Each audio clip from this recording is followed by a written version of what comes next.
ရှေ့အပိုင်းလေးတွေရသွားရင်ကျွန်တော်နောက်ထပ်သင်ခန်းစာလေးဆက်ပြီးတော့လေ့လာပါမယ်ဒီတစ်ခါကျရင်စက္ကန့်ဖတ်ထားတဲ့စာတွေဒါမှမဟုတ်လို့ရှိရင် Facebook ကနေစေးထားတဲ့ပုံလေးတွေပေါ့နော်အဲ့ဒီပုံလေးတွေမှာကျွန်တော်တို့စာသားလေးတွေအစားထိုးတာတို့နောက်တစ်ခါကျွန်တော်စာရွက်ကတကယ်လို့စက္ကန့်ဖတ်ထားတဲ့တချို့စာရွက်တွေဆိုလို့ရှိရင်အဆက်ပြောက်လေးတွေပါလေးတွေပါတာရှိတယ်ပေါ့နော်အဲ့ဒီဟာကိုမလိုချင်တဲ့အပိုင်းလေးတွေဖြတ်တာတို့ပါတို့ဒီလိုမျိုးစာရွက်တန်းတဲ့အပိုင်းလေးကိုကျွန်တော်ဆက်ပြီးတော့လေ့လာပါမယ်နော်ကျွန်တော်လေ့ကျင့်ဖို့ပုံလေးတွေလည်းပေးထားပါမယ်ဒါလေးကျွန်တော် Facebook ကစေးထားတဲ့ပုံလေးเนาะဒါလေးကိုပို့တူရှော့တဲ့ရင်ဖွင့်လိုက်ပါမယ်အဲ့တော့ဒီမှာကျွန်တော်တို့ကိုကတခါလေးရလို့ရှိရင်ဒီပုံလေးတွေမှာကိုယ်နာမည်လေးအစားထိုးတာတို့တခြားပြင်စရာလေးတွေပြင်စရာလေးတွေရှိတယ်ဆိုလို့ရှိရင်ဒါလေးတွေဖြတ်ပြီးတော့ပြင်လို့ရပါတယ်เนาะအခုထားပါတော့ဒီမှာ name ဆိုတဲ့နေရာလေးကိုပြင်ခြင်းတယ်ဒါဆိုရင်ဘာလုပ်မလဲဆိုတော့ rectangular marquee tool လေးယူဆက်လက်လေးပေး delete နဲ့ဖြတ်လိုက်เนาะ okay ပေါ့ဒါက background layer ကိုလုံးမဖြုတ်ထားတဲ့အတွက်စောနာပေါက်ကြီးပေါ်လာတာနော်တကယ်လို့ဟိုဖြစ်လို့ရှိရင်အဖြူသားလေးဖြစ်လိုက်လို့ရတယ် control bus ပေးနေနော်ပြီးတော့ control D ပြီးစာလေးရေးမယ်ဆို T ကိုနှိပ်ပြီးတော့ type 2လေးခေါ်ပါပြီးတော့တစ်ချက်နှိပ်သူကကြည့်ရတာကျွန်တော် calibri ဆိုတဲ့ font လေးတောင်းထားပုံရတယ် calibri ဆိုတဲ့ font လေးဒီမှာရှိပါတယ်မရှိလဲနီးစက်ရာစလုံးလေးပေါ့နော်နီးစက်ရာစလုံးလေးကိုကျွန်တော်တို့ယူပါပြီးတော့ site ကိုတော့ကျွန်တော်17လောက်ထားကြည့်မယ်နော်အဲ့ဒါခေါက်ပါ name ကိုထားပါတော့မောင်းအောင်ပေါ့ control enter ခေါက်ပြီးတော့ cursor ဖြောက် keyboard က V ကိုနှိပ်ပြီးတော့ move to ပြောင်းပြီးတော့ဒီမှာလာပြီးတော့ထည့်လို့ရပါတယ်နည်းနည်းလေးကြည့်မယ်ဆိုလို့ရတယ် control D shift ပြီးတော့ဆွဲချဲပါရဟုတ်ပြီနော်ပြီးတော့ဒါလေးကိုလည်းပြောင်းနေတယ်ဆိုလည်းရပါတယ်ဆက်လက်လေးပေးပြီးတော့ရင် control bus ပေးနဲ့အဖြူရောင်လေးဖြည့်လိုက်နော် background လေးအောင်ပြန်ရွေးထားမယ် control bus ပေးနဲ့အရောင်ဖြည့်ပြီးတော့ရင်ဒါလေးကိုပွားလိုက်မယ် order ဖိတာပါ order ဖိပြီးတော့စာသားလေးကိုတစ်ချက်နေပြီးတော့အောက်ကိုဆွဲလာပါညီချင်းတယ်ဆိုရင် shift ကိုပါတွဲလိုက်နော် shift ကိုပါတွဲပြီးပါပြီးတော့ T ကိုနှိပ်ပြီးတော့ type 2ပြောင်း cursor ချ control ရင်းနဲ့ဆက်လာအောင်ပြီးခု10ရထောင်3သိန်း3သိန်းပေါ့နော် okay ဒီလိုမျိုးပြောင်းလို့လည်းရပါတယ်ဟုတ်ပြီနော်ပြီးကာစာလေးချပြီးစားလေးလိုက်တယ်ဒီလိုမျိုးလဲသွားလို့ရပါတယ်ဒါဆိုရမှာနော်အရင်မခတ်ပါဘူးနော်အရင်မခတ်ပါဘူးဒါလေးတွေကိုဖြတ်ပြီးပြင်နေတယ်ဆိုလို့ရ rectangular marquee tool လေးနဲ့ဆက်လက်လေးပေး rectangular marquee tool နဲ့အမြဲတမ်းဆက်လက်ပေးရမယ်လို့မဆိုလို့တချို့စာလေးတွေဆိုလို့ရှိရင်ကျွန်တော်ရှေ့မှာသင်ခဲ့တဲ့ tools မျိုးစုံနဲ့သုံးပြီးတော့ပြင်ရတာမျိုးလည်းရှိပါတယ်ရပါနော် control bus ပေး sorry သူ့ရဲ့ layout ရွေးထား control bus ပေးဒီမှာစာသားလေးပြန်စားထိုးပါပြီးဒီမှာရက်ဆွဲလေးပြောင်းလို့ရတယ် control bus ပေးစာသားလေးပြန်ပြီးတော့စားထိုးပါရဟုတ်ပြီနော်ဒါဆိုအဆင်ပြေလောက်မယ်ထင်ပါတယ်နော်ဒါကဘာလို့တာလဲဆိုတော့စာသားလေးကိုဖြတ်ပြီးတော့ပြန်စားထိုးတာပြန်စားထိုးတဲ့အပိုင်းလေးပါဒီမှာစာသားလေးထပ်ပြီးတော့ထည့်မယ်ဆိုလည်းရပါတယ်โอเคနော်โอเคဒါဆိုဒါလေးကျွန်တော်ပြလိုက်ဒါလေးလည်းကျွန်တော်စမ်းပြပါနော်ဒါတော့ဟိုလေ့ကျင့်ပြီးသားပုံမစိထားလဲရပါတယ်ဒါလေးတွေကတော့ကျွန်တော်ပြန်စိပြရအောင်1 2ကိုဆက်လက်ပေးပြီးတော့ Photoshop တွေကိုဖွင့်လိုက်မယ်ဒါကျွန်တော် legal site နဲ့စက္ကန့်ဖတ်ထားတာပေါ့နော်ဒါလေး A4 site ထဲပြန်ထည့်ပြီးတော့ site လေးပြန်တက်မယ်နော် file နဲ့ U ခေါ်ပါ international paper A4 ဒီမှာ inches ပြောင်းမယ် resolution 300 color mode က CMYK color ပါပြီးတော့ okay ပါဒီတော့ဒီ site လေးတွေကိုထောင်မယ်နော် image တွေကိုသွား image rotation တွေကိုသွားဒီထဲကကြိုက်တာနှိပ်လို့ရပါတယ် sorry okay ဒါရသွားပြီဆိုလို့ရှိရင်ဘာလုပ်မလဲဆိုတော့ rectangular marquee tool လေးယူဆက်လက်လေးပေးတအားကြီးများပါသူကတစ်စိတ်ကောင်းလေးရှိရနော်တစ်စိတ်တုံးလေးရှိတယ်ဒီထိပေါ့ control C control F control V control T နဲ့ပြီးစာရွက်တန်အောင်မနော်ဒါလေးခဏထားလိုက်မယ်ပြီး number 2ပုံသွားမယ် image rotation နဲ့သွား90 degree CCW တစ်ချက်နဲ့စာသားစောင်းတော့စောင်းတယ်ဟိုကျမှပြန်ပြင်မယ်နော် rectangular marquee tool လေးနဲ့စာသားရှိတဲ့နေရာလေးကိုဆက်လက်ပြီးပါ control C control F control V ဟုတ်ပြီနော်ဟိုဘက်ကဟာတွေကပိတ်လိုက်လို့ရတယ် control W control W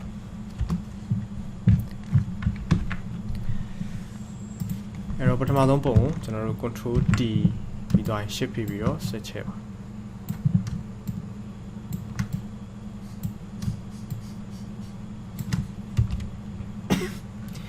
enter ခေါက်ပါနော် ပြီးဒီမှာမလိုတဲ့အပိုင်းလေးကျွန်တော်တို့ဖြတ်မယ်ကျွန်တော်လာဆိုတူးလေးလိုက်မယ်နော်ပြီးသွားရင် select လေးပေးမယ်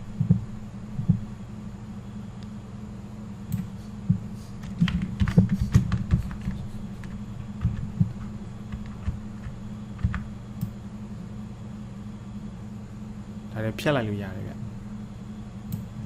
delete ပေါ့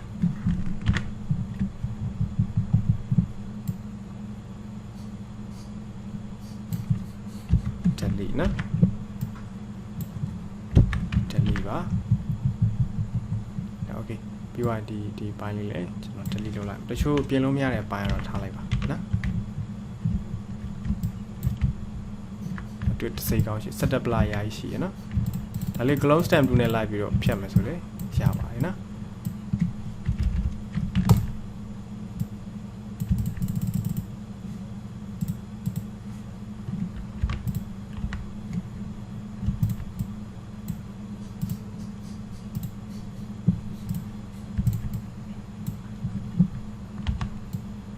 ဖြတ်လို့မရ eraser tool နဲ့သာဖြတ်ပါ eraser tool ယူပြီးတော့ live ဖြတ်ပါနော်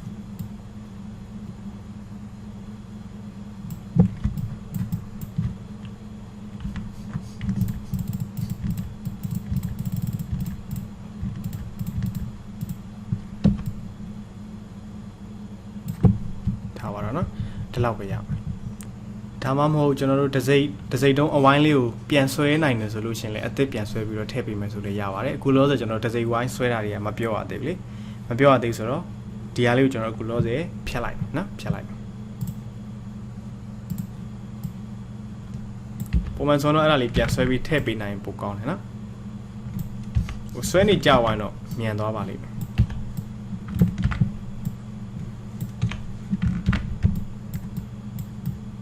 โอเคအပိဒါလေးတွေလည်းတချို့ကြတော့ဟိုပုံစံလေးပြန်လို့ခြင်းတဲ့အတွက်စာလေးအသက်မရရှိဘူးပုံစံလေးလည်းပြန်လို့ခြင်းတဲ့အတွက်ဒီမှာပြန်ပြီးတော့မူလပုံစံတိုင်းလေးဖြစ်အောင်ပြန်ပြင်ရတာမျိုးလည်းရှိပါတယ်အဲ့ဒါဆိုရင်ဒါလေးကိုကျွန်တော်ဖြတ်လိုက်မယ်ဒါလေးလည်းဖြတ်လိုက်မယ်နော်အဲ့တော့ပြီးသွားရင် type 2လေးယူကာစာလေးချ font ကကျတော့ကျွန်တော်ထင်တာတော့အဲ့ font က metric 1ဖြစ်ပုံများတယ်ဒါပေမဲ့ဒီမှာသုံးလို့ရမရတဲ့ချက်ကြည့်မယ် metric ကမရဘူးเนาะ cc ဘားချင်းမှာမရဘူးဆိုတော့ကျွန်တော်ဘာ font သုံးလို့ဆို w01 ပဲသုံးပေးလိုက်ပါမယ်เนาะဒါမှမဟုတ် w02 လေးနည်းနည်းခက်ဆင်ဆင်ဖြစ်လိမ့်မယ် w02 enter ခါ site ကိုတော့18နဲ့ရိုက်ကြည့်မယ်เนาะအဲ့မှာကျွန်တော်ဒါရီတောက်ချက်ရိုက်လို့မရရင်လေကျွန်တော်ဘယ်လိုတောင်းလဲဆိုတော့ edit ထဲကိုသွား preference edit ထဲကိုသွား preference တွေကိုသွားမယ်ပြီးတော့ January ကိုသွားပါဟုတ်ပြီနော် January ကိုသွားပြီးတော့ဒီမှာဘာလေးတစ်ခုကြာလာလိမ့်မယ်အဲ့မှာ type ဆိုတဲ့ထဲကိုသွားအဲ့မှာ use mark code ဆိုတာလေးအမှန်ကြီးဖြုတ်ပါပြီးတော့ရင် okay နေပါရပါနော်ကျွန်တော်ဒီမှာဥတော်ပေးမညောင်းလေးတားလိုက် control enter ခောက်ပြီးတော့ပုံမှန်တော့ဟို2 font တူတာလေးသုံးပေးနိုင်ပိုကောင်းတယ်နော်18မရအောင်ကျွန်တော်19ထားကြည့်20လောက်ထားကြည့်မယ်နော်ဒါလားဆိုရလောက်ပြီလို့ထင်ဒါပေမဲ့ဆေးရောက်မတူနော်ဆေးရောက်နည်းနည်းလေးမှိန်ပေးရအဲ့တော့ဘာလို့လဲနည်းနည်းလေးချဲလိုက်နော်နည်းနည်းလေးချဲလိုက်ကာဆာsorry ကာဆာလေးချ control A ပြီးသွားရင်ကာလာထဲတဲ့နေရာလေးတစ်ချက်နဲ့ပြီးသွားရင်ဒီမှာကာလာနမူနာယူတဲ့ပင်ဟိုဆေးတန်လေးပေါ်နေလိမ့်မယ်နော်အဲ့ကိုကြောက်တစ်ချက်နှိပ်လိုက်နည်းလေးနှက်ပြီရပြီဒီလောက်ဆိုပြီးသွားရင် okay နှိပ်ပါဒါပါပဲဒါလေးဖြောက်ချင်တယ်ဆိုရင် rectangular marquee tool လေးနဲ့ select ပေး delete ဒီမှာလဲကျွန်တော်မြင်းချောင်းလေးပြန်ထည့်မယ်ဆိုလဲရပါတယ်နော်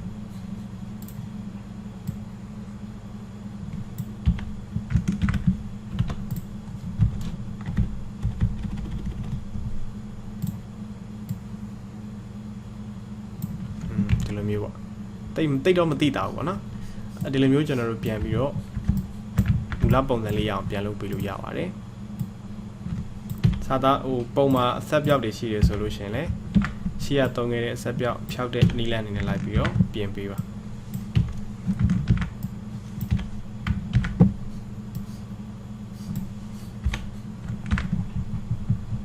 ဆိုရသွားပြီ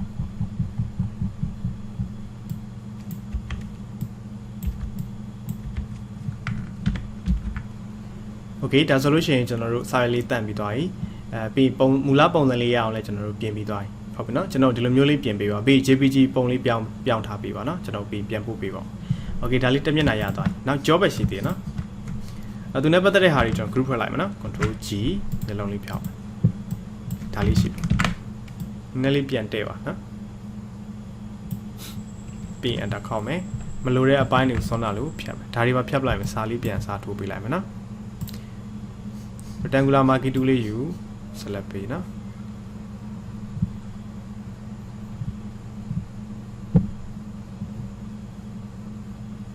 delete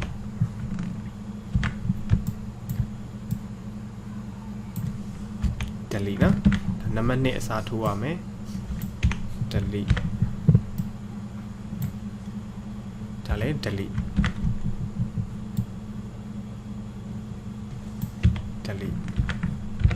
ဟုတ်ပြီနော်ဒီညလေးမှာကျွန်တော်တို့နည်းနည်းလေးအပြောင်လေးတွေပါနေနော် shape လေးတွေပါနေအဲ့တော့ကျွန်တော်အလင်းလေးနည်းနည်းတင်ကြည့်အောင်ရှေ့မှာ dot 2တင်ခဲ့နော်အလင်းတင်တဲ့အခါမှာတုံးမယ်အဲ့နည်းနည်းလေးလိုက်ပို့ဆွဲလိုက်ပျောက်လို့ပြောင်းညာပေါ့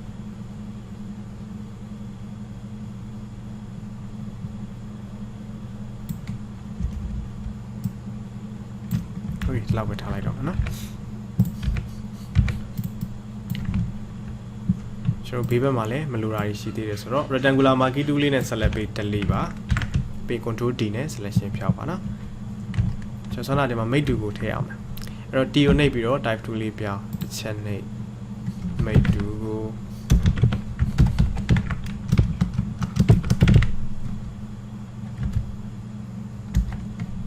control enter ခောက်ပြီးတော့ cursor ဖြောက် keyboard က V ကိုနှိပ်ပြီးတော့ move to ပြောင်းပြီးဒါလေးတွေမှာထားဒါလေးကိုအောက်ကိုနည်းနည်းရွှေ့ကျင်နေဆိုလေရနော်ကျွန်တော် rectangular marquee tool လေးယူရွှေ့ကျင်တဲ့အပိုင်းလေးကို select လေးပေးပြီး move tool လေးပြောင်းလာနော် keyboard က V ကိုနဲ့ပြီးဒါလေးအောက်ကိုဆွဲချလိုက်သူနဲ့ပတ်သက်တဲ့ layout ရွေးတာနော်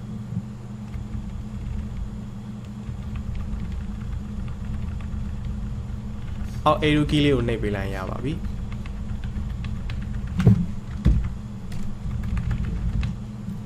ကိုစိတ်ကြိုက်နေရာလေးရောက်ပြီဆိုရင် control D နဲ့ selection ပြန်ဖြောက်ပါဆောနာဒီကောင်လေးကိုဒီအောင်ကိုရွှေ့လိုက်မယ်နော်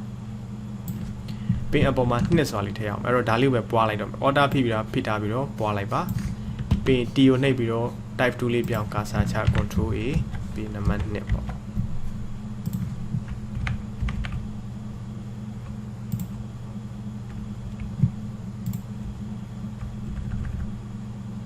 โอเค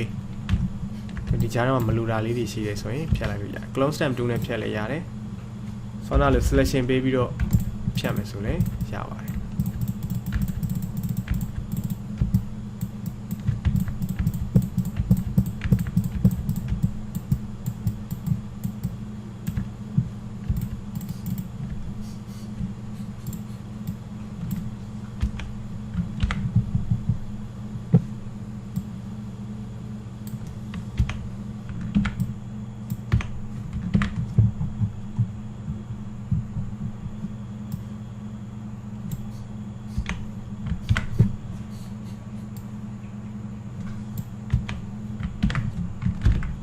โอเคဒါဆိုရလောက်ပြီလို့ထင်ပါတယ်เนาะဒါလေးကိုလည်း JPG ပြောင်းပေးပါဟုတ်ပြီเนาะဒါဆိုနှစ်ပုံရပြီเนาะကျွန်တော်တို့ control G နဲ့ group ဖွဲ့လိုက်ပါမယ်သူနဲ့ပတ်သက်တာအဲ့ဒါကတမျက်နှာနည်းနည်းလေးရွှေ့လာမယ်ဒီဘက်ကိုပြီးရင်ဒါနောက်ကျောဘက်ချက်လို့ရသေး control D group လိုက်ချက်လိုက်เนาะပြီးသွားရင် enter ခောက်ပါဒါဆိုရလောက်မယ်ထင်ပါတယ်เนาะโอเคဒီရဆိုနှစ်မျက်နှာရပြီနောက်ပုံလေးရှိအောင်မเนาะတင်းနေပြီးသွား3လေးကျွန်တော်တစ်ချက်ကြည့်လိုက်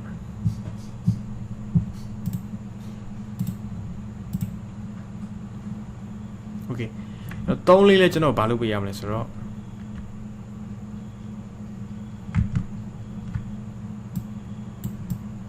ကျွန်တော်ဒါလေး A4 size တွေထည့်ပေးပါပြီးရင်ဒီမှာရှိတဲ့ဟာတွေအကုန်เนาะမလိုတဲ့ setup လားပင်ယာကြီးတွေပါနေ second pattern အကုန်ပါတာပေါ့เนาะဒါလေးတွေကိုဖြတ်ပေးပါဒါလေးတွေဖြတ်ပါဟုတ်ပြီเนาะပြီးရင်ဒီမှာကျွန်တော်တို့ဟိုပါလေးကျွန်တော်တို့ဗာလဲ shape ထဲက oval ပုံစံလေးယူပြီးတော့ stroke ကိုအနက်လေးခုအတွင်းကိုဘာမှမထည့်ပဲဒီမှာအပြင်ရာလေးရာပြီးလိုက်လို့ရပါတယ်เนาะကျွန်တော်တစ်ချက်ပြ ကျွန်တော်တို့ဒီမှာ shape tool တွေမှာ ellipse tool ဆိုတာရှိအဝိုင်းဆွဲတာနော် shift ဖိပြီးတော့ဆွဲပါအဲ့ဒါဆိုအဝိုင်းထွက်တယ်သူ့အထက်ကိုဘာမှမဖြစ်ဘူးဆို fade မှာကျွန်တော်နန်းထားပေးပါ stroke ကိုတော့3လောက်ထားရင်အဆင်ပြေမယ်လို့ထင်တယ် sorry ကျွန်တော်မှားပြီ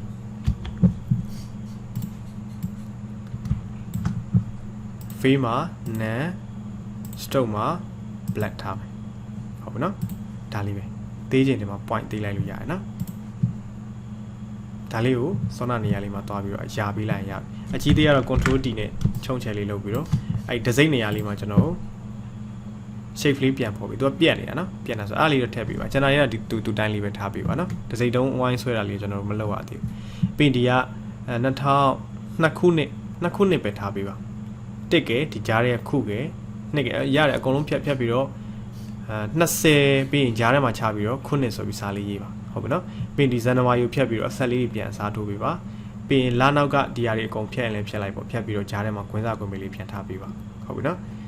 20နောက်မှာကျွန်တော်လေကြီးနဲ့ထိလို့ရအောင်နေရာလေးခြံထားမယ်ပြီးခုနှစ်ရေး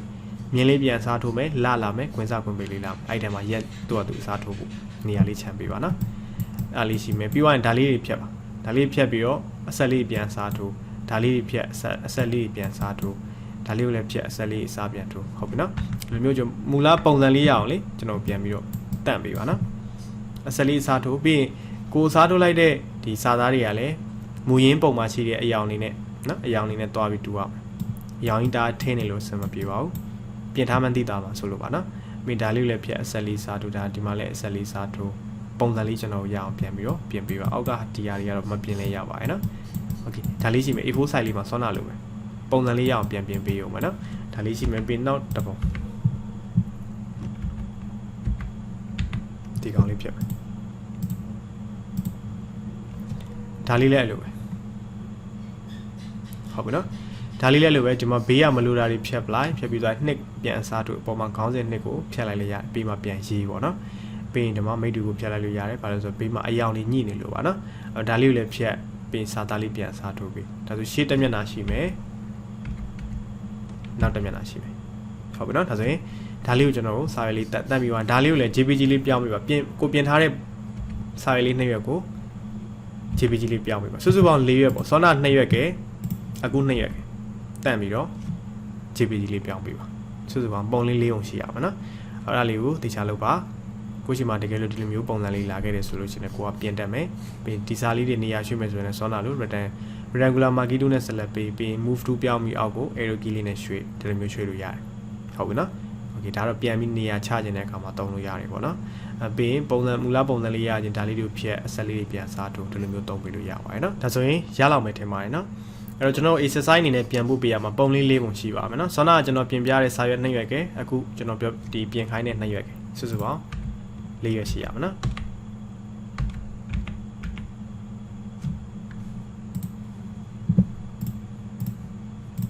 ကျွန်တော်ပြင်ပြတာ1နဲ့2ကိုယ့်အကိုပြင်ရမှာ